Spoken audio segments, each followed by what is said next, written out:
Yo, what's going on, everybody? It's your boy Instant Classic here, and we're back with another NFL review. This week was full of a couple of blowouts here and there, some actual good games. So let's jump right into it. We had Bears and Panthers on Monday, not Monday Night Football. I don't know why I'm going Monday Night Football, but Thursday Night Football, obviously. The Panthers lost. There's not much really to say about it. There wasn't much to say because it's just two very bad teams going at it. Deontay Foreman had a pretty good game. He had a TD and 80 yards. DJ Moore had 5 receptions for 50 yards. Bryce Young and Tyson Bagent, or Tyler Tyson, I don't know. It's Tyson Bagent, right? Yeah, it's Tyson Bagent, I'm pretty sure. They both had, I think Bryce Young had 185 and Tyson Bagent had 150. So they weren't really doing much over the air and on the ground. So it was a pretty mid game, honestly. So there's not much to really talk about.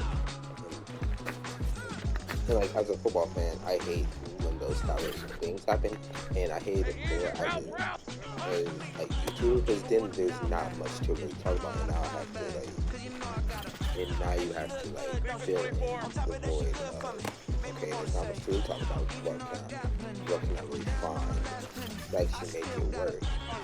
So I mean, from the look of it, it was just a pretty good mid game. The Bears, didn't go out with sacks, so I mean, that's good and all.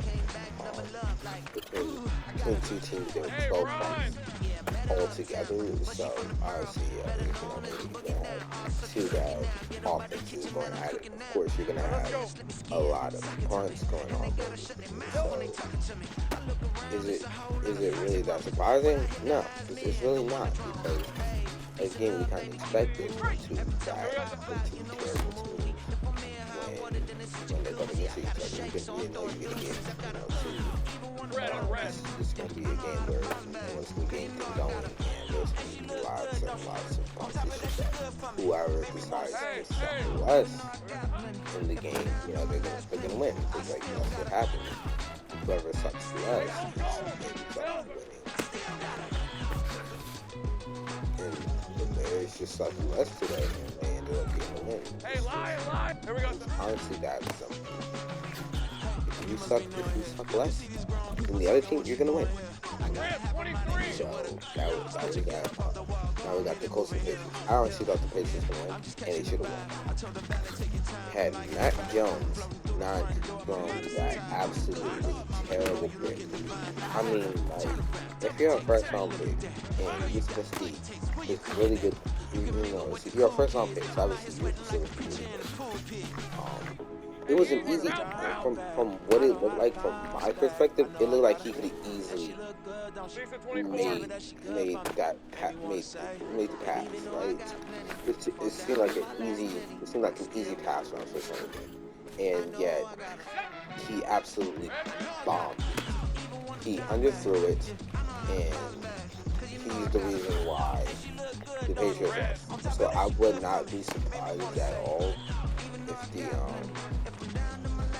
if the Patriots move on from him in the offseason, whether it be from a trade or something, or picking up a quarterback, either Caleb Williams or Drake May from North Carolina. I could totally see those two options happening, because right now Mac Jones is just not it. Mac Jones is not the answer to your problem. I don't know if he ever has been, and I don't think he ever will be, if I'm being completely honest with you. As an outsider, I don't think Mac Jones is the quarterback that you want to take you to the promised land. Because I don't think he's that good. I really don't. I really think he's more of a system quarterback, if anything. And I use that habit because anyone can look good in the system. It's just that him specifically, he would need a specific system to look good in, and Patriots system just isn't. Even though it should be, it's just we can just run the ball to the max, because his bad, like what their weaknesses are, and yet they can't do that. So, like, and they couldn't even do that. I mean, they kind of did that with Ramondre Stevenson had 88 yards, but this is the Colts we're talking about. There's no way that y'all should be losing to the Colts, but yet here we are. I'm gonna just move on. Browns and Ravens. I mean, it's the AFC North. Obviously, it's gonna be a close game. I mean, are we surprised? I mean, honestly, the only real surprising thing is the is the fact that the Browns won though. The Ravens. It seemed like every time that the Browns had gotten momentum, the Ravens had struck back, and then they retook that momentum. So I'm thinking, okay, this probably gonna be game. Here we are. The Ravens are definitely gonna win. Going into this, I'm thinking that the Ravens are gonna win to begin with. And I saw them get out to those early leads and stuff like that. Like, okay, yeah, it's over. And then I saw the Browns trying to make their comeback. I was like, oh snap! The Browns might actually win this. And then I saw that they had made that people after the field goal. I'm in the back of my head, I'm thinking, how did the Ravens manage to lose this game? And it was just like the fact that um, Lamar Jackson threw like two picks, either one or two picks, and they did have to punt a few times as well. So yeah, Lamar Jackson did have two INTs. So I think, obviously, if they don't have those two INTs, that they obviously win the game. But two INTs is a big difference between a win and a loss. But in other news, Zay Flowers had 73 yards, and Amari Cooper had 69. So both those number one wide receivers. And yes, I think Zay Flowers is the number one wide receiver in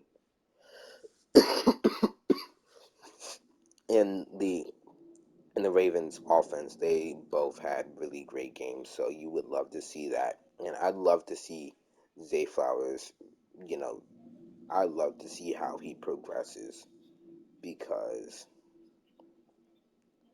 he's definitely a really great person. He's really a great wide receiver already, so I think it won't be soon. It won't be too long till he's on a Pro Bowl team. I'm gonna be honest with you. I really think that sooner or later he's gonna be on a Pro Bowl team. So I'm gonna do like Troy Dan.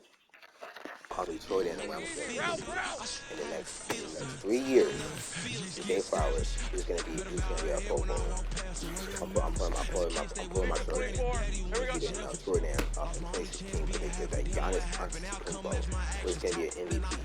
Because he's going to put him in a game, and he pulled him in my team, I believe.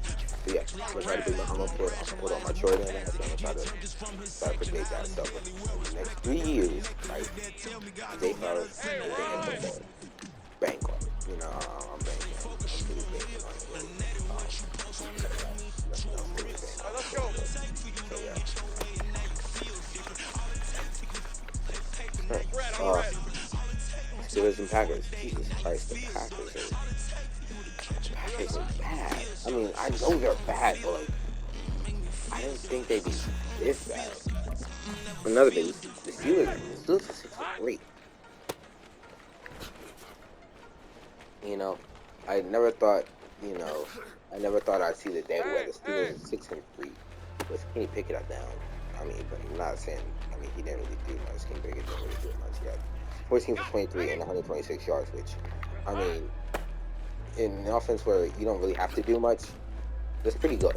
Jalen Warren, though, had 15 carries for 101 yards with 2 TD. So he had a real good game. But the big thing is that Jordan Love threw 2 INTs. And it seems like almost every time that that someone has done 2 INTs, whoever, no matter what, it seems like they always tend to lose. And I mean, that's obviously a big thing, because it also depends on where you move it. It could be like a really long punt, or it could be, just like, oh, you're giving them really good field position, and now you're putting the defense in trouble, because like, hey, you could have taken to a pick, and now the other team has great field position.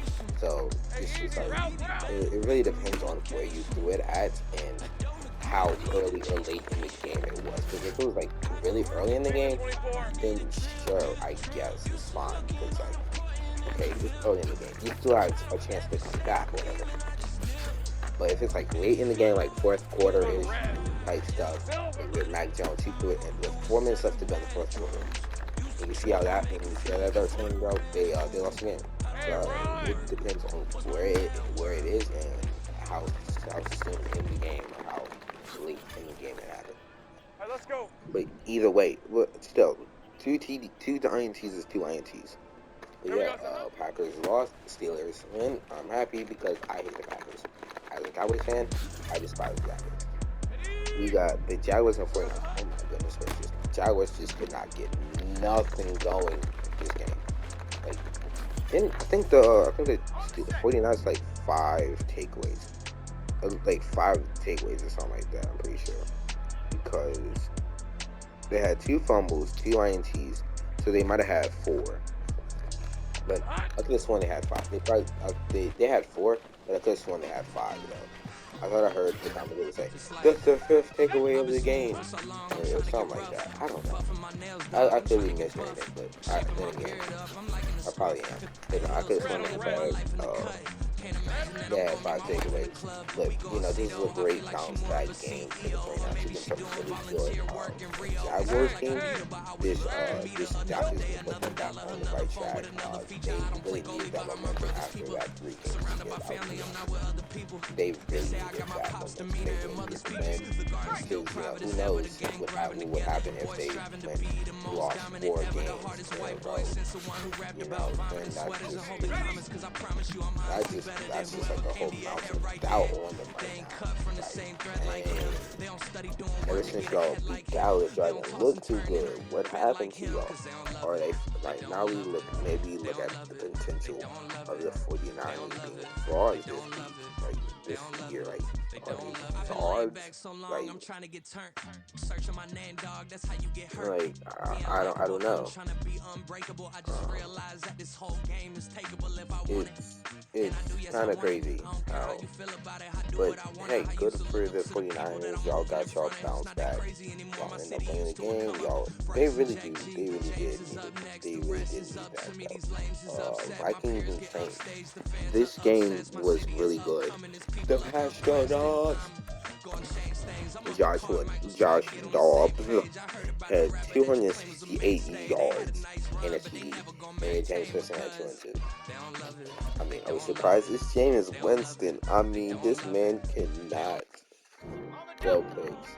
He's like me in Madden. No matter how good I get, I'm always gonna throw picks in Madden. No matter what. Like, I could be 50, I could be on my deathbed playing Madden, and I'm still gonna throw a pick.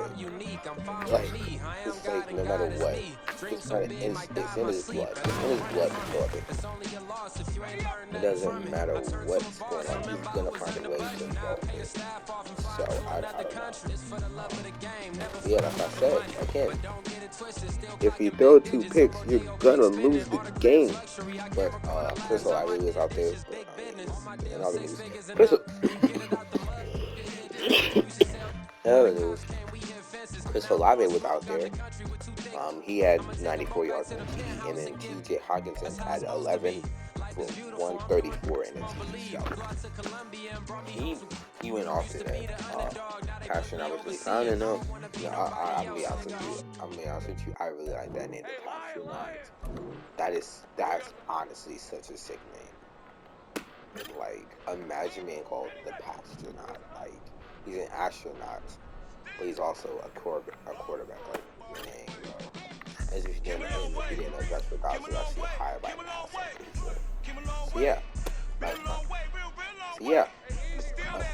NFL player used to work for the same company that my mom works for. Yay. So yeah, that's interesting. But yeah, that's a cool nickname. So the Passtronaut is like one of the sicker names I've ever heard in my life. It's honestly amazing. You know, Anyways, none of these. But yeah, the Vikings pick up the win 27-19. I think this is like the second or third time in the past few years that dang, I need the water. That the Vikings have beaten the Saints. And it's like, dang, Saints, I just can't beat the Vikings, yo. That's crazy. I want to know what their all-time record is against the Saints. Cause like, I'm really trying to figure that out. Because I would love to know what their all-time record is against the Saints. I bet it's something crazy. It probably is. I feel like they're probably winning all time. If I'm being honest with you. But I mean, what do I know? I'm just a dude who does reviews. What would I know? Anyways, Texans and Bengals. Jesus Christ, the Texans just eke out another close win against a really good and a really heated Bengals. I mean, like, jeez. The Texans, man, I'll say it once and I'll say it again. The Texans are gonna make the playoffs. The Texans, look, gonna make the playoffs. Yeah. And here we go. Here's the big thing. Not only were they absolutely dominant on the ground, but they were also really dominant through the air. TD style, 356 yards, 1 TD. Devin Singletary, 30 carries. I don't think I've ever seen someone get 30 carries before in a game. I don't know. I don't know if I've ever seen someone get 30 carries in a game, but maybe I have. But this is the first time I've ever heard in the past 5 years. I mean, I think this is the first time this year that has happened. But on the other hand, Joe Burrow, 2 TDs, but key thing, 2 INTs. What did I say always happens when a team does 2 INTs? That team loses. And what happened today? The Bengals lost. You know why? Because they threw 2 INTs. Because Joe Burrow threw 2 INTs. Like, I mean, at this point, it's words. At this point, it's just becoming a thing. But Jamar Chase, though, had a really great game. So it's Madden NFL 24 on EA Sports, and it's Tajay Spears. Titans, in 20-6, Buccaneers dominated the Titans. Not much really to say about it. Lions and Chargers, though. Lions and Chargers, 41-38. This is a really great game. Jared Goff had 2 TDs. Justin Herbert had 4 TDs, though.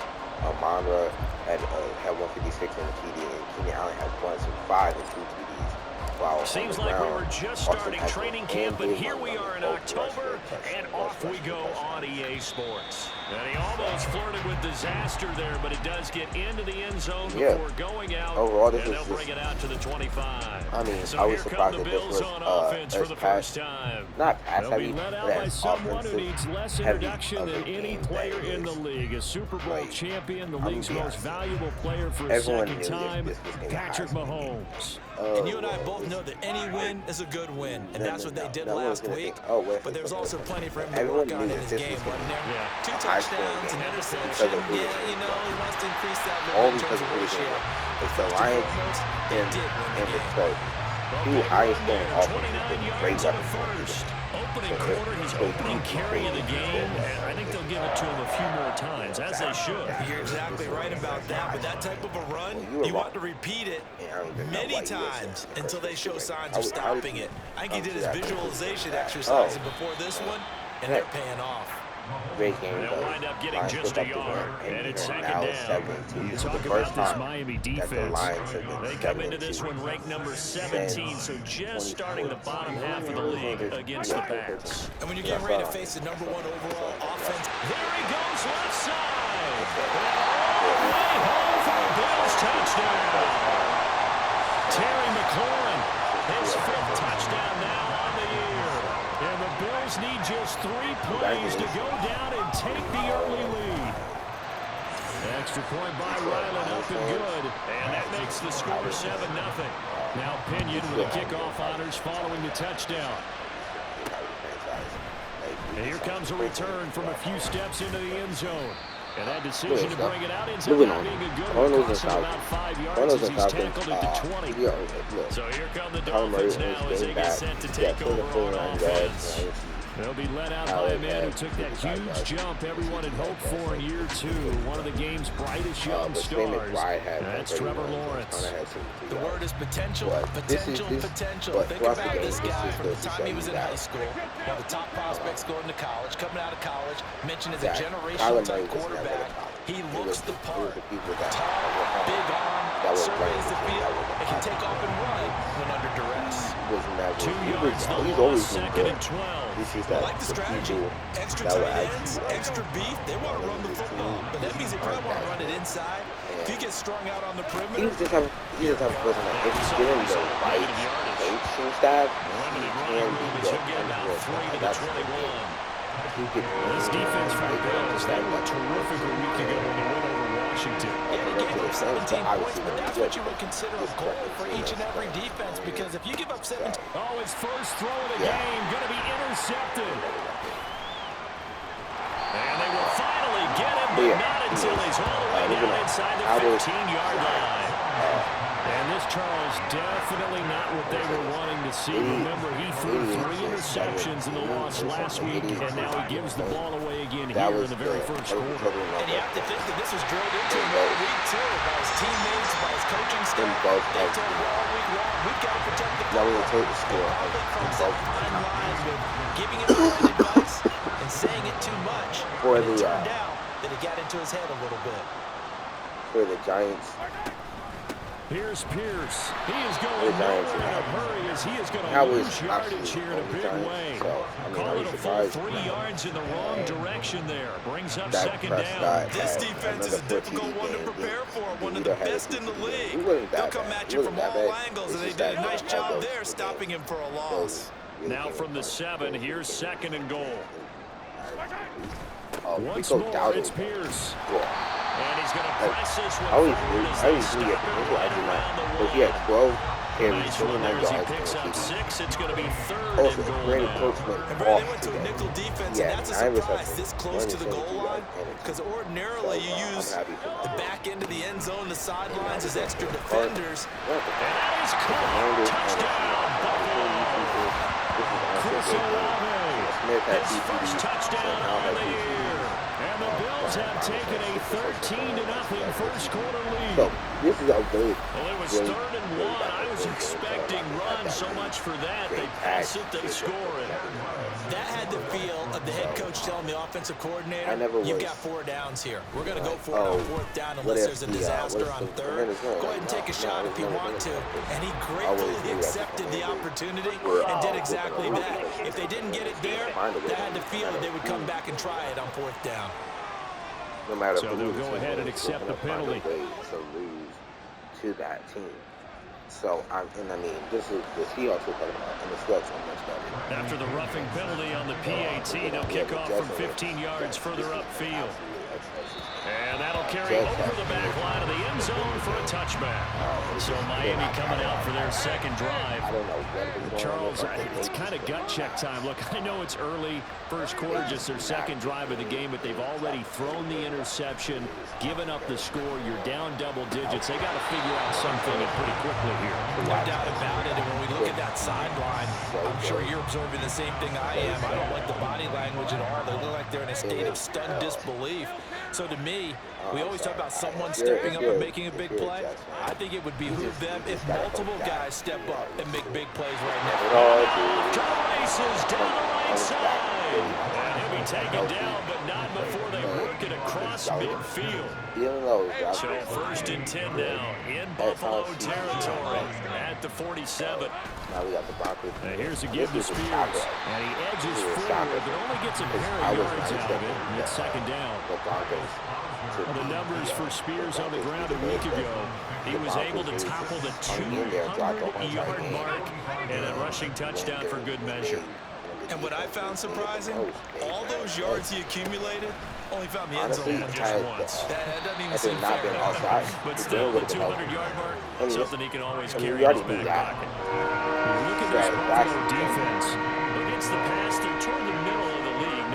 15 in the NFL. And the easy thought process is that stopping the run is the least of their problems because they're facing the #1 passing team in the NFL. But if they don't stop the run as well, then that just opens up the passing game even more. They've got to do both.